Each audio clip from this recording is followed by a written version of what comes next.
দুইজনকে শাস্তি দেওয়ার পর বৃদ্ধ তৃতীয় সুযোগের অপেক্ষা করতে থাকে। অবশেষে সেই দিনও চলে আসে। একদিন সে দূরে দাঁড়িয়ে থাকা একটি গাড়ির দিকে নিশানা করে গুলি চালায়। সাথে সাথে গাড়িতে বিস্ফোরণ ঘটে।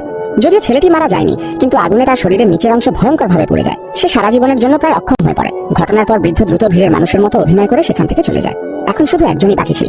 সে ছিল পুলিশ কমিশনারের ছেলে। কিন্তু পরপর দুটা ঘটনার পর পাশের বাসার পুলিশ প্রতিবেশীর সন্দেহ হয়। সে বুঝতে পারে এসব সাধারণ দুর্ঘটনা নয়। তদন্তের পর বিশেষজ্ঞরা জানতে পারে দুই ঘটনাতেই গুলি ব্যবহার করা হয়েছিল।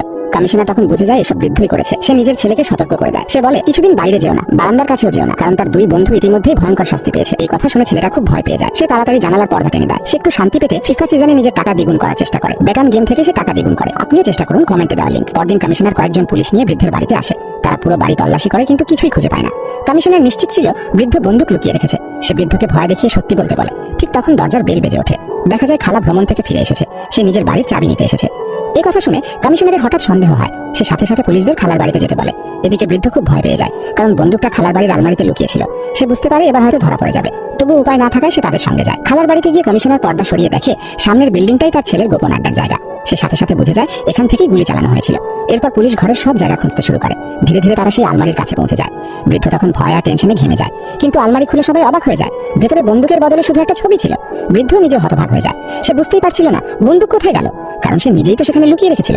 যদিও কোনো প্রমাণ পাওয়া যায়নি, তবুও কমিশনার বিশ্বাস করছিল বৃদ্ধই এসব করেছে। রাগে সে বৃদ্ধকে হুমকি দেয়, আমার ছেলের কিছু হলে তোমাকে জেলে ভরে দেবো। তখন বৃদ্ধ শান্তভাবে বলে, এখন আর কিছু করার নেই, অনেক দেরি হয়ে গেছে। এই কথা শুনে কমিশনার ভয় পেয়ে যায়। সে দ্রুত নিজের বাসার দিকে দৌড় দেয়, কিন্তু গিয়ে দেখে দরজা ভেতর থেকে বন্ধ। সে বারবার ছেলেকে ডাকতে থাকে, কিন্তু ভেতর থেকে কোনো সাড়া আসে না। শেষে সে দরজা ভাঙতে যায়। ঠিক তখন ভেতর থেকে হঠাৎ গুলি বের হয়ে আসে। গুলিটা গিয়ে কমিশনারের পেটে লাগে। আসলে তার ছেলে ভয় পেয়ে মানসিকভাবে অসুস্থ হয়ে গিয়েছিল। সে ভেবেছিল বৃদ্ধ তাকে মারতে এসেছে, তাই ভয় পেয়ে দরজার দিকে গুলি চালায়, কিন্তু ভুল করে নিজের বাবাকেই মেরে ফেলে। শেষ পর্যন্ত ছেলেটাকে মানসিক হাসপাতালে পাঠানো হয়। এদিকে বৃদ্ধ বাড়ি ফিরে নাতনিকে সুখবর দিতে যাচ্ছিল। ঠিক তখন পাশের বাসার পুলিশ প্রতিবেশী তাকে ডাকে। সে বৃদ্ধকে নিজের বাড়িতে আসতে বলে। সেখানে গিয়ে বৃদ্ধ অবাক হয়ে যায়, কারণ সে নিজের স্নাইপার বন্দুকটা সেখানে দেখতে পায়। তখন প্রতিবেশী সব সত্যি বলে। সে জানায় অনেক আগেই তার সন্দেহ হয়েছিল। সে বুঝেছিল এসব কাজ বৃদ্ধই করেছে। একদিন বৃদ্ধ বাইরে গেলে সে তার বাড়িতে আসে।